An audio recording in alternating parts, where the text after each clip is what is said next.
আজ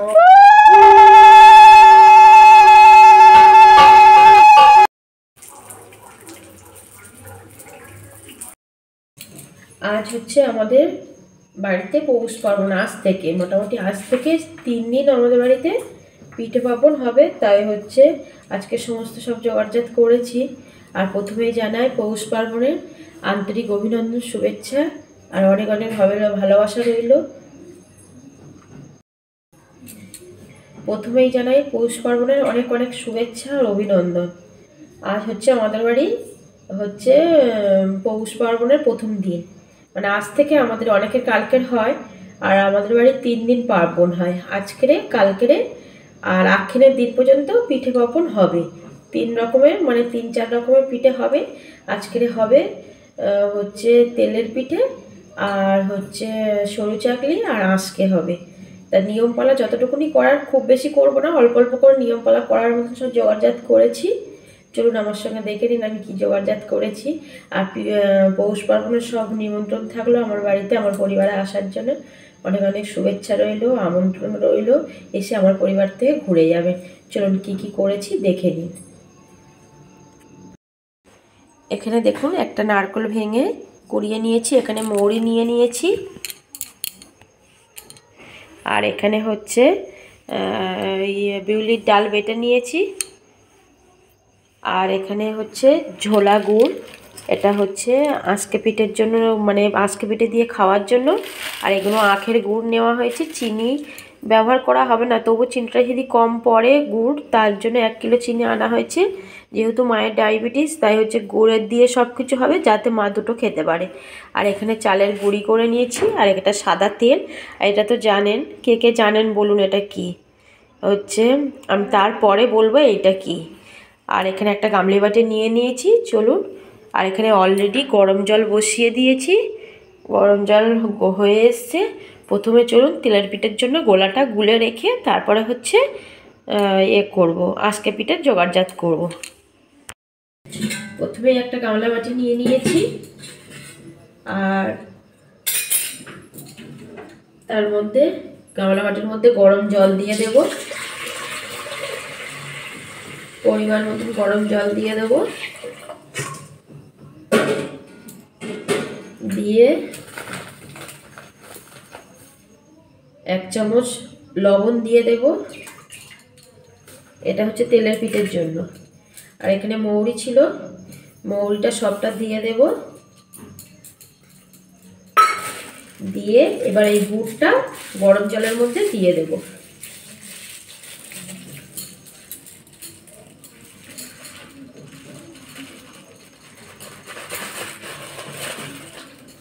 যেহেতু গুড়টা হচ্ছে প্লাস্টিকের গায়ে লেগে গিয়েছে, ওই জন্য প্লাস্টিকটা আমি গরম জলের মধ্যে একটু ডুবিয়ে দিলাম, তাহলে গুড়টা প্লাস্টিকের গা থেকে ছেড়ে যাবে।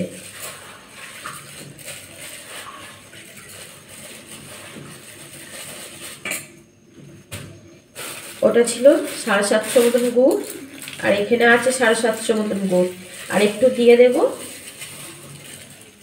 এবার দিয়ে, যেহেতু গরম জল হাত দিতে পারছি না, খুব গরম নয় খুব নয়, তবু সেফটি থাকাই ভালো। গরম জলের মধ্যে হাতটা দিলাম না, একটা হাতা দিয়ে সুন্দরভাবে গুড়টাকে গুলে নেব।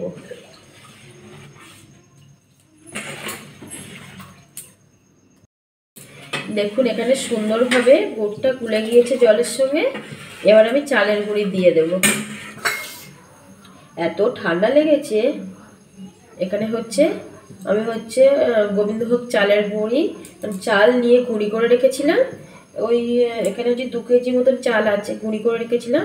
এবার যতটা লাগবে মোটামুটি জলের পরিমাণ যেমন তেমন চালের গুঁড়ি দেব, অল্প অল্প করে দিয়ে আমি গুলে নেব। যেমন ব্যাটারটা তৈরি হবে, মানে খুব ঘন হবে না, খুব পাতলা জলের মতন হবে না, ব্যাটারটা মোটামুটি মাঝামাঝি পদে থাকবে। এই যে একটু খুব ঘন নয়, যাতে জিনিসটা খুব সুন্দর হয়, সফট হয়, সেরকমভাবে গুলে নেব, সেরকম পরিমাণে দিয়ে। এরকম অল্প একসাথে দেবো না, কারণ অল্প একসাথে দিলে ডোলা পাকিয়ে যাবে। এরকম অল্প অল্প করে গরম জলের মধ্যে দিয়ে আস্তে আস্তে করে গুলে নেব।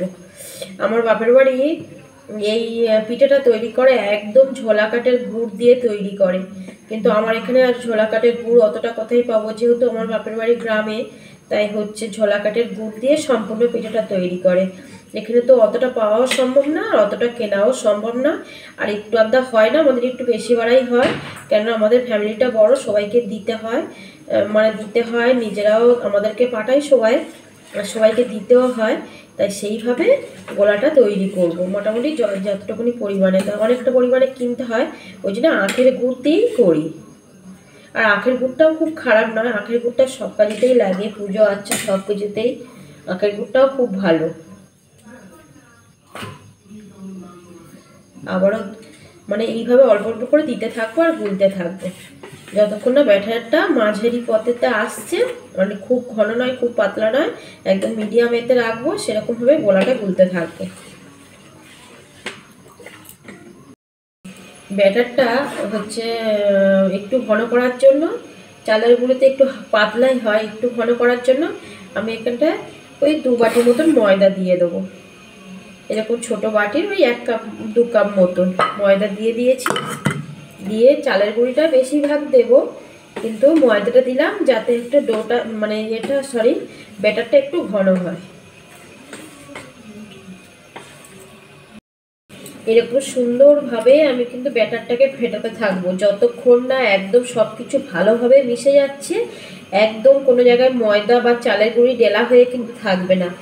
যত ভালো ব্যাটার তৈরি হবে তত ভালো পিঠে তৈরি হবে, ওই জন্য ব্যাটারটাকে যত ভালো করে আমি ফাটাতে পারবো তত পিঠেগুলো ডাবা ডাবা হয়ে ফুলবেও, একদম ঢোলা ঢোলা হয়ে ফুলে উঠবে। তাই ব্যাটারটা যতক্ষণ না স্মুথলি হচ্ছে ততক্ষণ আমি কিন্তু এইভাবে একটা ছোট চামচের সাহায্যে এরকমভাবে, অনেকেই ব্যবহার করে, হ্যান্ড ব্লেন্ডার ব্যবহার করে, কিন্তু আমি টিটেগুলো আমি ওইসব ব্যবহার করি না, আমি হাত দিয়ে করার চেষ্টা করি। যতটা হাতের দ্বারাই ভালো হয় ততটা আমার মনে হয় অন্য কিছুর দ্বারাই ভালো হয় না, তাই আমি সব কিছু হাতের দ্বারাই করার চেষ্টা করি। কারণ আমি ছোটোবেলা থেকে আমার মাকে, আমার বাবা খুব ভালো পিঠে তৈরি করতে পারে, জানো নাচ পিঠের দিন আমার বাবার কথা খুব মনে পড়ছে। আমরা এরকম শীতকালে উঠোনেতে বসে, আমাদের হচ্ছে মানে বাপের বাড়িটা বিশাল বড় একটা উঠোন, সেই উঠোনের মাঝখানে এই ধান সিদ্ধ করার জন্য হচ্ছে করা ছিল, মোটামুটি উনুন করা ছিল, সেই উনুনে বসে আর এই শীতকালে তুষের আগুনে পিঠে তৈরি করতো বাবা। বাবা বাটি কেক পিঠে তৈরি করতো, বিভিন্ন রকমের পিঠে তৈরি করতো, খুব ভালো তার টেস্ট। আর বাবা দারুণ পিঠে বানাতো, আর আমরা ওই গরম গুড় দিয়ে বসে বসে আর গরম গরম পিঠে, আমি পিঠে খুব একটা ভালোবাসি না, তবে হ্যাঁ সিজনের জিনিস একটু আধটা মুখে দিই, দুটো একটা খাই, যে একদম খাই না বলা ভুল, মানে খুব যেরকম খুব যে ভালোবেসে খাই অনেকটা, আমি সেটা আর খাই না, ওই একটা আধটা খাই মোটামুটি। কিন্তু দেখতাম বাবা এরকম কড়াই করে পিঠে, বড় একটা কড়াই করে পিঠে তুলতো, আর সবাইকে, আর পাশের পিসিদের মানে জ্যাঠা কাকাদের সবাই দিয়ে যেত আমাদেরকে, আমরাও সবাইকে দিতাম। এই জিনিসটা আমি ছোটোবেলাতে দেখে এসেছি, যতটুকুনি রান্না বান্না যাই হোক বাপের বাড়িতে সবাইকে দিয়েই খাওয়া হতো। সেইটা এখনও পর্যন্ত মোটামুটি আমরা বলি না, আমাদের বাবা মারা যা যা করে সেগুলোই দেখে বাচ্চারা শেখে, আমরাও চেষ্টা করি মানে ভালো মন্দ যাই হোক টুকটাকে সবাইকে, বেশি না দিতে পারলেও অল্প আধটা দিয়ে সবাইকে খাওয়ার চেষ্টা করি।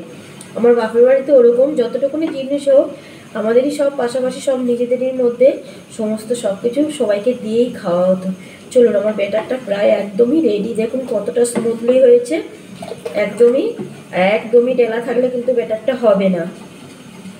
যাই হোক বাবার কথা খুবই মনে পড়ছে, পিঠে বানাতে বানাতে শীতের দিনে তুষের আগুন পোহাতে পোহাতে পিঠে তৈরি করতো আমার বাবা, আর আমরা সবাই উনুনের চারপাশে বসে থাকতাম। এখানে ফাইনালি আমার মোটামুটি মালপোয়ার এটা গোলা হয়ে গিয়েছে তেলের পিঠে। এবার এটাকে আমি সরিয়ে দেবো, দিয়ে এবার হচ্ছে আঁচকা পিঠের গোলাটা গুলবো।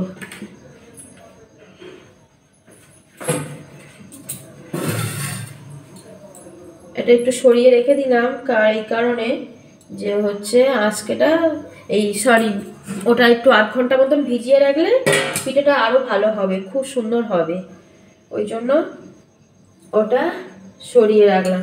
এটার প্রথমেই চালের গুঁড়ি নিয়ে নেব,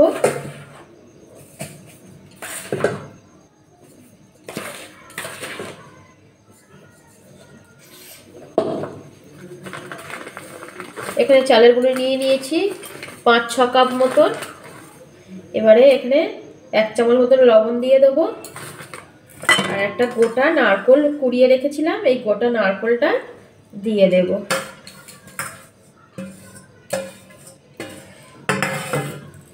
দিয়ে এখানে কিন্তু ফুটন্ত গরম জল, এটা এই গরম জলটা অল্প অল্প করে দেব, কেন ব্যাটারটা খুব ঘন হবে।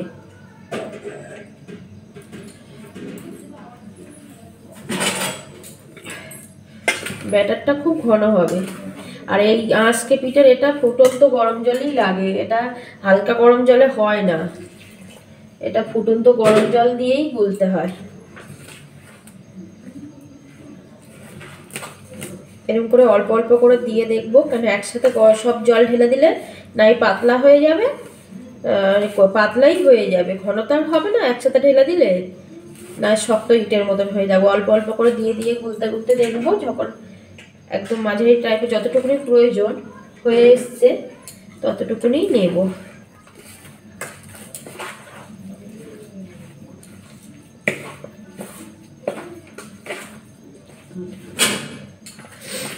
দেখুন এরকম হয়েছে। এখনো জলটা খাবে, যেহেতু চালের গুঁড়ি তো জল দেওয়ার সাথে সাথে জলটা টেনে নিচ্ছে।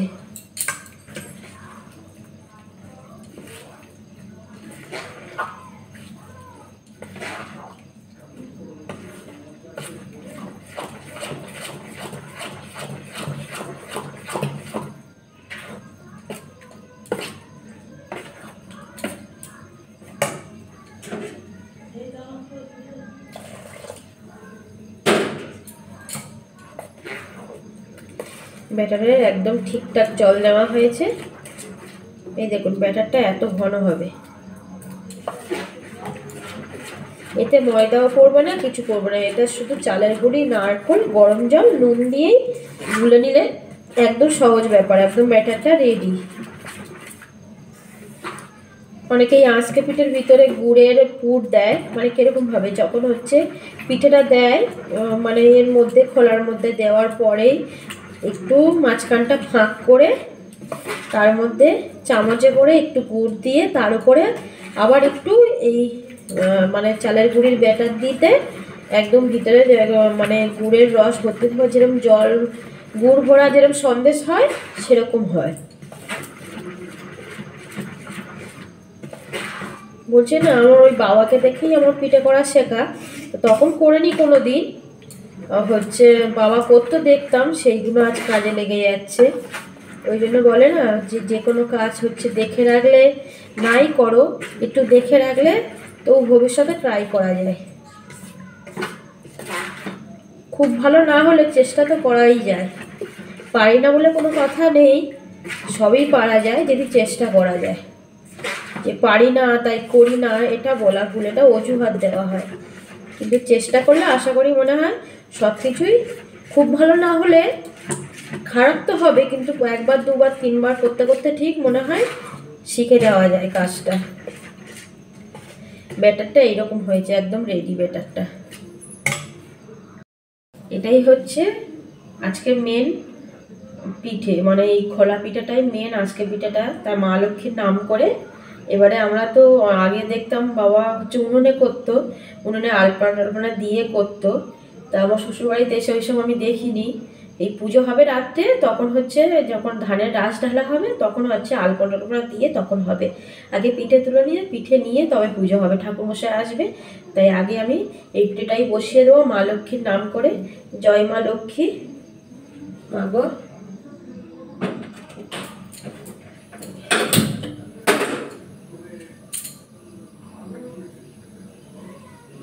ততক্ষণ সরাটা গরম হতে থাকুক।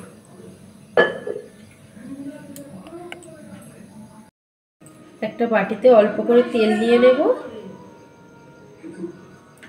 আর এই দেখুন এই হাতে তো তেলের প্যাকেটটা কাটা আমার, এই হাত দিয়ে দেখাচ্ছি। একটা কলা পাতা, ছোট কলা পাতা ডাঁটি কেটে নিয়েছি, আর কাস্তে পিছনটা দিয়ে এই ডাঁটির পিছন মানে কলা গাছের ডাঁটিটা বের করে একটু থেতলে নিয়েছি, এই তেলের মধ্যে দিয়ে এইগুলো মানে তেলটা যাতে গুলাতে পারি সেইভাবে করে নিয়েছি। তেলটা পড়ে যাওয়ার ভয়েতে তাড়াতাড়ি করে ঢেলে নিলাম একটা এতে, না তো কোথাও রাখলেই না পড়ে যাবে, কাজে ব্যস্ত হয়ে পড়বো।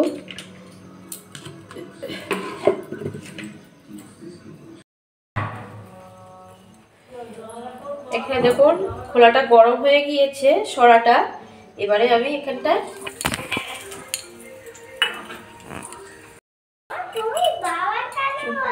সরাটা গরম, চুপ করো, সরাটা গরম হয়ে গেছে। এই বাটিতে অল্প করে তেল নিয়ে নিয়েছি, নিয়ে এবার এখানটায় আমি ভালো মতন গরম করে নিয়েছি, কিন্তু এই মাটির পাত্রটা ভালো মতন গরম করে নিয়েছি। এবারে একটু তেল বুলিয়ে নিলাম। এবারে আমি এই ব্যাটারটা অল্প করে দিয়ে দেবো।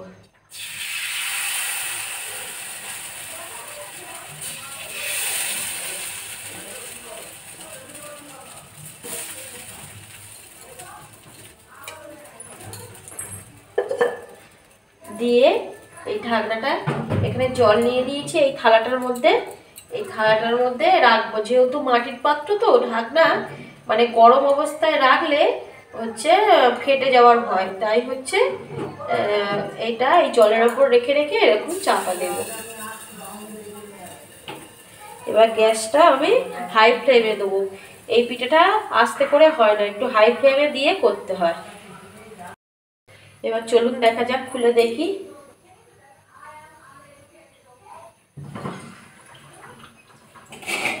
এই দেখুন কত সুন্দর উঠেছে, একদম উঠে গিয়েছে।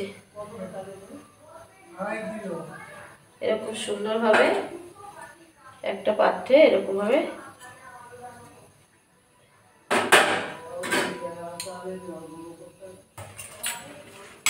আবারও একই প্রসেসে একটু তেল বুলিয়ে দেব,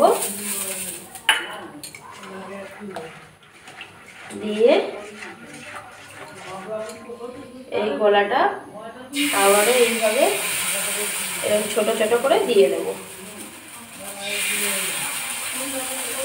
দিয়ে এই ঢাকনাটা আবারও এইভাবে চেপে দেব। চলুন এটা হতে থাকুক ততক্ষণ।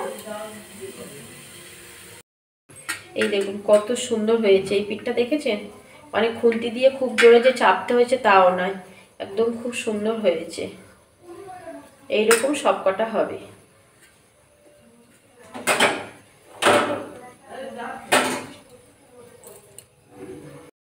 চলুন এটা হয়ে গিয়েছে কিনা দেখি, আশা করি হয়ে গিয়েছে। এরকম কিন্তু এই যে ওপরটা একদম কিন্তু শক্ত হবে, জল জল থাকবে না। এবার এরকম করে একদমই সুন্দরভাবে এরকমভাবে তুলে নেওয়া হবে। এই একই প্রসেসে আবারও একটু তেল ঘষে আবারও দিয়ে দেবো। চলুন তাহলে পরপর পিঠেগুলো করে নিই।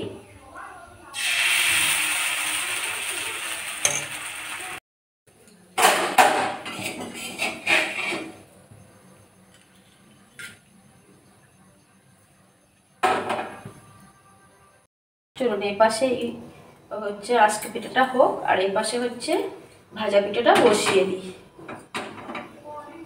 কড়া বসিয়ে দিলাম অলরেডি, আর এদিকে তো ব্যাটারটা গুলেই রেখেছি। এবার কড়ার মধ্যে তেল দিয়ে দেব।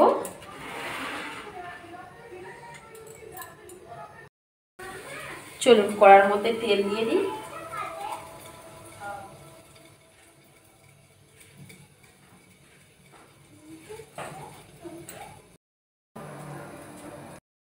চলুন তেলটা গরম হয়ে গিয়েছে, আর এরকম একটা কাপ দিয়ে দিয়েছি, এই কাপে করে করে অল্প অল্প করে দেব। জয় মা দেব।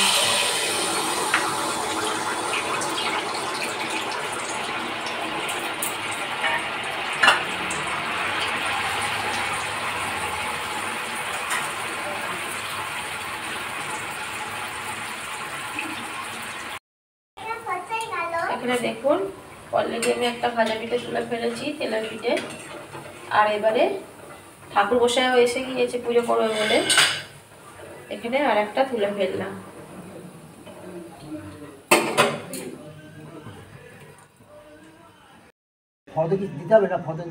ওই তো ফর্দ বলতে তো একটা হোমের গামছা আর একটা হচ্ছে ঘটের গামছা, আগেরবারে যেটা করেছিলেন।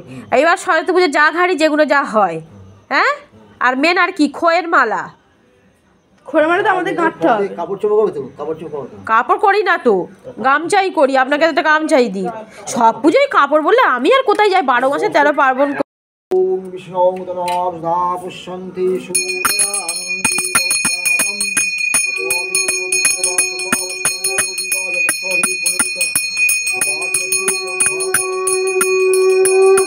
দেখুন, যেহেতু মানে চালের এতে আমাদের যেরকম বাপড়ি দেখে সে ধানের গলায় বা হচ্ছে ধানের গাদাতে দেওয়া হয়, আর চালের ভান্ডারে দিতে হয়, তাই হচ্ছে ভাড়ার ঘরে চাল তো সবসময় বের করতেই হবে, 3 দিন হাত দিতে নেই কেন হচ্ছে ওই জন্য এখানে আলাদা করে একটা ঘটেতে করে চাল বসিয়ে এই বসানো হয়েছে। 3 দিন হাত দেওয়া হয় না, মা লক্ষ্মীকে এটা নিবেদন করা হয়েছে। 3 দিন পরে এটা হচ্ছে তোলা হবে নিরামিষ রান্নাবান্না করার জন্য।